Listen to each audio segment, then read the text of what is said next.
Space Cowboy Books presents Simultaneous Times, a science and speculative fiction podcast. Short stories to stir the imagination by contemporary authors.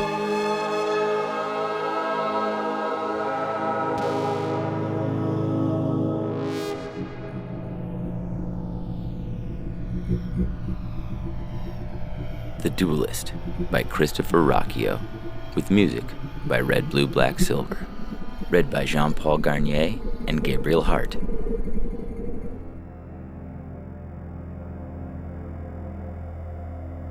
They say a blade forged from high matter can cut anything. It isn't true. High matter can cut almost anything. Not itself. Not the bonds between atoms in a molecule, but metal, stone, flesh, and blood. These it cuts easily. The liquid metal edge of a high matter blade is thin as hydrogen, and so glides between the molecules of its target without resistance, without pain. No one remembers when it was discovered, or what was its original intended use. It is not truly metal. It is not truly matter at all. Leastways, not in the conventional sense.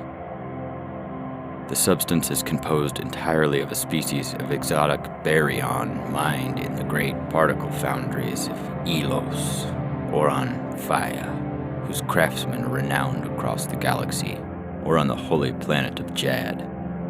A single sword might take half a century to synthesize and program into shape. Each is a work of art, a badge of honor, and a symbol of knighthood in the Solan Empire, harking back more than 10,000 years. I remember when I first kindled one in my hands, the way the blade shimmered star-bright and pale in my fingers, so white it was almost blue.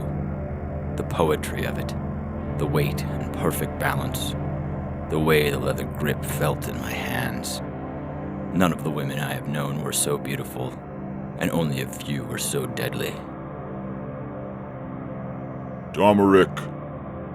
The cry split the foggy morning, and I turned from my place by the marble railing overlooking the sea where Ostama's 2 suns were rising pale and muted by the overcast sky.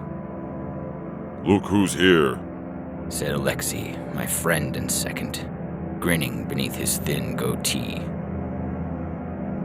Florian would be the type to be late to his own funeral, I said, reaching up to undo the cape fastened at my right shoulder. Hold this, would you? The other man raised an eyebrow. What am I to you, a coat rack? You aren't tall enough for that, I said, and turned. The offended noble appeared in the middle distance, chest puffed out, chin held high amidst his father's retinue, his long red hair streaming in the wind. I stood square to face him, adjusting the buckles that secured my gloves. Well met, Kay. Even at a distance, I could feel the fury boiling off the younger nobleman. Oh, he didn't like you using his nickname, Alexei said. Caius Florian raised his voice. My sister's honor will not wait a moment longer. Your sister can defend her own honor if she wishes, I called back. But I did not hear her complaining last night, which makes a fellow wonder why you're so eager for a different kind of stabbing. Behind me, Alexei choked. I made a placating gesture.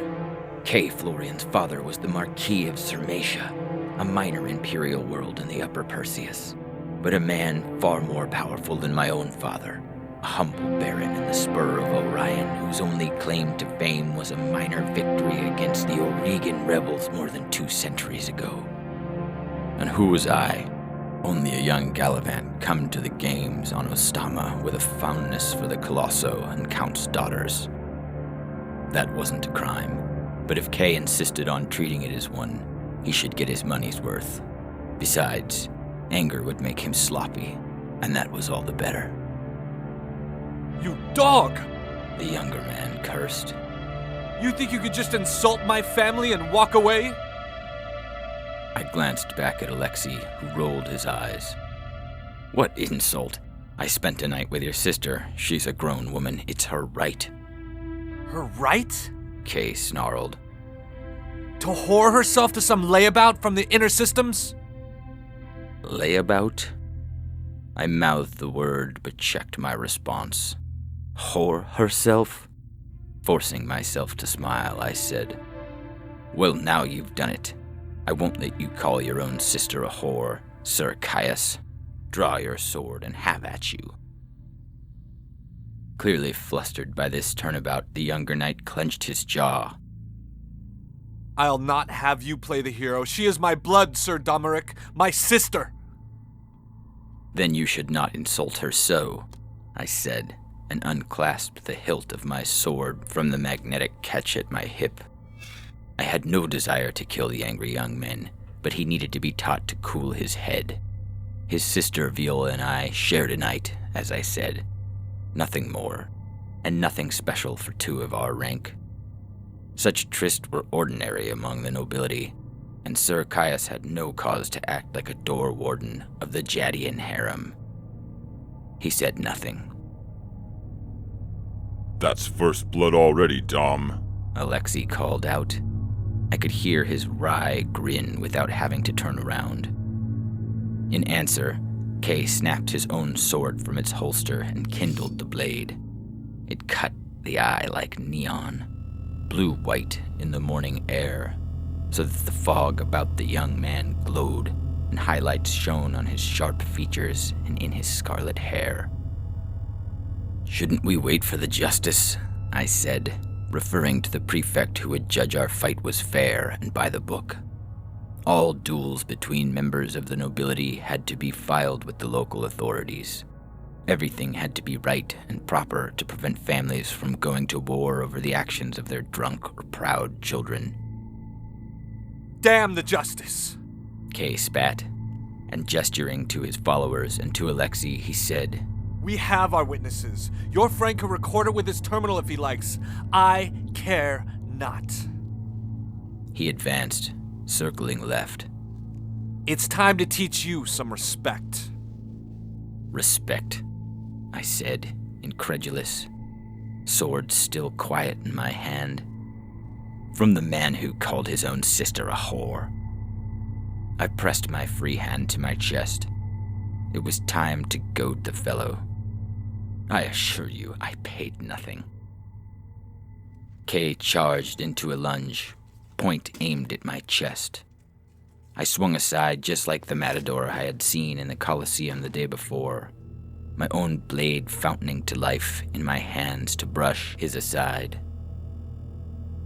In all 207 years of my life, I have fought 33 duels. I've lost only 2. How many duels young Kay had fought, I'd no way of knowing. Fewer. Of that I was certain. The other man rounded on me, a snarl twisting his face. I raised my sword, arm extended, point thrust out like an accusing finger.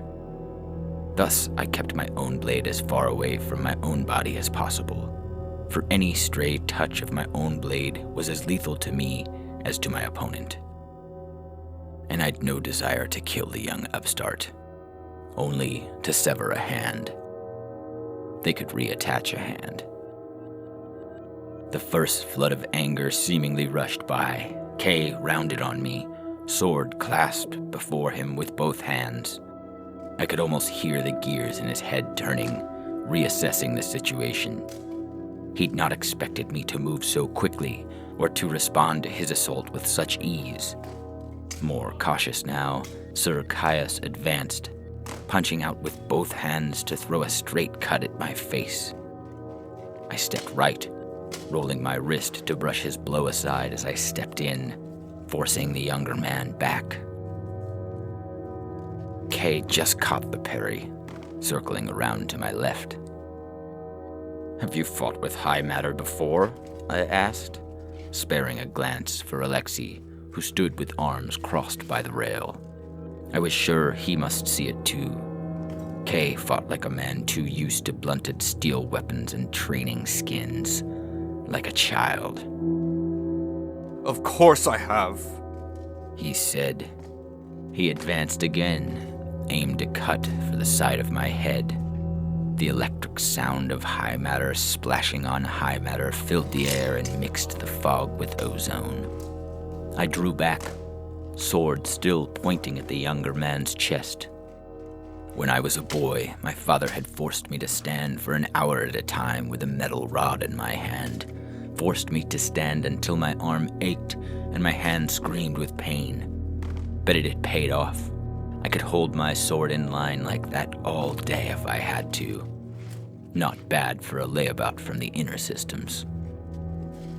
Kay attacked again, this time with a rising cut that would have opened me from hip bone to shoulder had I let it by.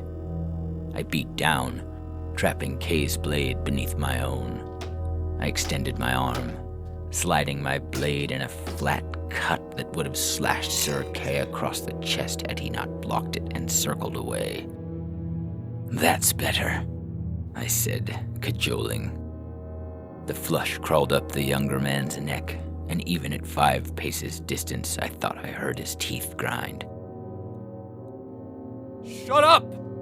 Kay lunged, point accelerating for my hip. I snapped the blade down to parry, but the young man was faster. The blade's tip whistled round and stabbed towards my eyes. I leaped back, just barely catching his attack with my sword as I recovered to guard. Okay, I thought. Enough toying with the other man, time to move. Fighting with high matter is not like fighting with steel. Not at all. High matter needs no force to cut. The barest scratch can be lethal. Mere contact can maim. I stepped in, thrusting the point towards Kay's chest. Predictably, he parried, bringing his sword across his body, point high. Still stepping in, I circled right, twisting my wrist so that the blade came around his, twisting like the arm of a lever against its fulcrum. The move would be useless with an ordinary sword. I might have scratched him, but with steel there was no guarantee of even that. The leather of his jacket might have saved him. The blade would have clipped into Kay's shoulder, would have, had the younger man not retreated. Had he not panicked, he might have counterattacked, forced me to retreat instead, but the panic had gotten the better of him. I watched that realization dawn on his face a moment too late, and he surged forward, rushing to recover the lost opportunity before his window closed. And so I slammed said window on his fingers, drawing my sword hand to my forehead with the blade aimed straight down so its length shielded me as I pivoted around the young knight like a gate about its hinge. "You're too slow," I called, backing away. "Are you sure this isn't your first time?" I'd put enough space between us that I felt certain Kay would charge again. I tapped the sword against the paving stones and notched the granite. To my surprise, the young knight did not charge. He didn't even reply. His eyes hardened, jaw tensed. Careful, Dom. Alexei shouted from behind. Kay advanced quickly, raining cuts at my head. Once, twice, 3 times, redoubling his lunge with each blow. He recovered forward, pushing me towards the rail and the gray sea beyond. Our swords rang and spat in the morning air, and the smell of ozone mingled bitterly with the smell of damp earth and wet grass. I thrust and pressed against the weak of the other man's blade in an attempt to push through and so score a glancing blow. The end came quickly. I felt Kay's blade give. He felt it too. He started to retreat. I pressed forward, lunging to rake the point of my sword in a shallow gash that would have opened his leather jacket and shirt, and just scratched through his ribs to leave him a scar he'd remember, and in sore need of medical aid. Surely the justice would not be long now with the standard medics in tow. But Kay dropped his point, He let my blade pass sooner than I'd expected, and the slash winged by. Too soon, too shallow. I stumbled, and something unpleasant and warm ran down my right thigh. The pain came an instant later, white hot. And looking down, I saw the thin, deep slice in the top of my thigh. So deep, I fancied I could see the marrow of the notched bone. I hadn't even felt it. Alexei swore, Black Planet. I told myself I wasn't going to fall. I wasn't going to cry out. I wasn't going to give the boy the satisfaction of winning. But he had won, and won on a fluke. Blood. Alexei shouted. First blood. Are you satisfied? I asked. Enough of this farce, boy. You've won. It took every ounce of fiber in me to keep that leg from buckling. The cut was clean. Nothing a few weeks in a medical corrective would not set right, but it was humiliating. To lose a duel to a stuffed shirt upstart like Caius, called K. Florian. My third loss and my least proud. Am I satisfied? Kay asked, incredulous, looking round at his suited retainers. With my house's honor at stake? My sister's honor? Sword still in hand, I said, For the last time, your sister's honor has nothing to do with me. And it has nothing to do with you either. She's a fine woman. So let's have done. You've won. A fine woman, is she? Kay's sword jounced in his hand, and he looked around. Do you know what you have done? It was more than I could take. I fucked your sister, Kay. Is that what you want me to say? She's betrothed to Duke Ramsay's son! The younger man practically shrilled. No, I am not satisfied. Damn it. I heard Alexei groan. K. Florian struck at me, and I deflected the blow only clumsily, hopping back on my good leg. I slashed wildly, anything to clear the space between us. I could not believe I was going to die over Viola Florian. What did a marriage arrangement to House Ramsay have to do with anything? It was all so stupid. Or maybe I'm stupid. Managing to put a little weight on my wounded and bleeding leg, I held my ground, forcing my sword back up and in line to fend off another assault from the young Florian. I limped back, gritting my teeth through the flare of pain as my torn quadricep flexed.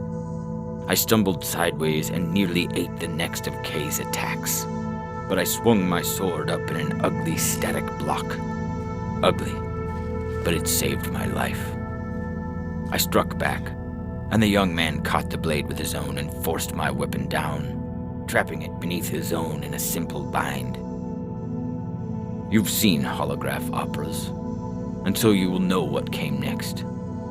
You expect me to deactivate my sword, to knock Kay off balance, and to reactivate it, putting the point up through the younger man's chest. You'd be wrong. Real life is not like the holograph serials. High matter blades cannot be cycled on and off like hand lights. It takes about 3 seconds for the exotic nuclei to collapse into their inert state in the core of the handle, and 3 seconds is a century in a fight. But K. Florian had made a mistake. He was too used to steel practice swords. He trapped my sword beneath his sword, and the ground, which should have forced me to stagger back on my wounded leg, doubtless opening me to attack. But for high matter, ground was no trap at all. I remembered the look in his eyes, the fire, the heat.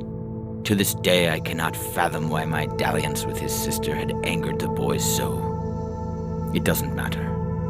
I turned my wrist, whirling my blade through an arc that slashed through the granite paving stones and up, still beneath the other man's blade, and cut through his foot just below the ankle. When Kay tumbled backwards, He left his foot on the newly cracked stone like a child's discarded shoe.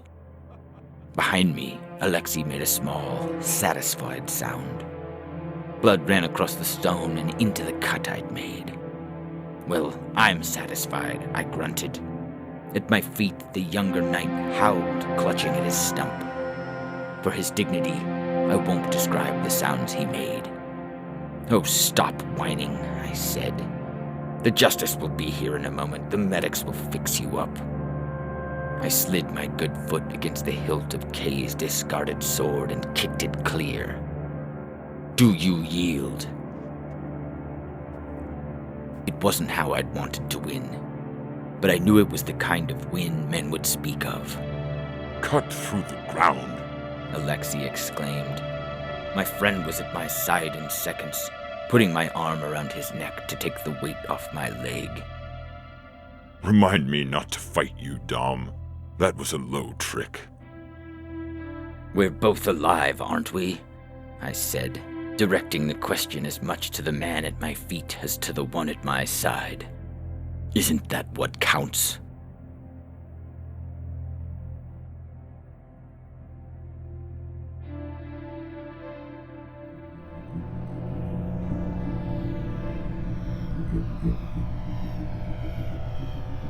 Communication by Francine Kaplan, with music by Fog Machine. Read by the author.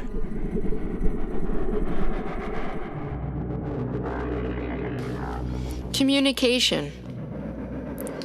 Communication, even between denizens of terra firma, can be difficult at times. Teaching our languages and cultural literacy to them has been marginally successful. Be clear. Get clarification. Beware. To serve man.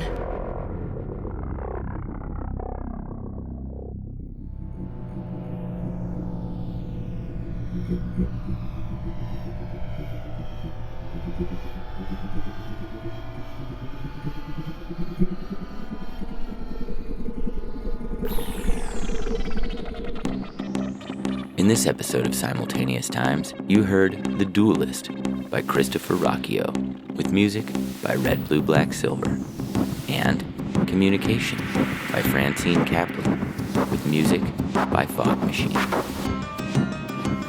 Theme music by Dane Lesko. Out now, Simultaneous Times, Volume 1, Paperback Science Fiction Anthology, available at spacecowboybooks.com and lulu.com.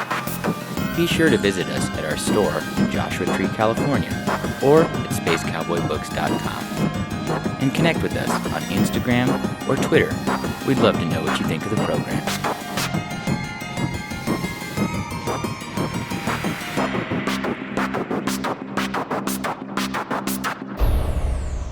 And now a word from other fellow Joshua Tree podcasters. We live in a very weird place. A dry and mountainous land of poisonous creatures and desert monsters, missing tourists, and strange lights in the sky. Join us every Friday at 10 p.m. for a late-night voyage across the mysterious Mojave Wilderness on KCDZ 107.7. Desert Oracle Radio, the voice of the desert. Are you looking for a new way to think and transform? Tune into Myth Matters, a bi-weekly podcast of storytelling and conversation about mythology and why it's important to life today. Find a more creative way to live. Learn more at mythicmojo.com and keep the mystery in your life alive. Have you ever wondered why people live in the desert? I'm Dawn Davis, and I host Desert Lady Diaries podcast. It's a weekly conversation with women who found their home in the Mojave Desert. Each week, I talk to women who were either born and raised in the desert or felt called to come here and what the desert means to them. You can learn more about the podcast and listen at desertladydiaries.com.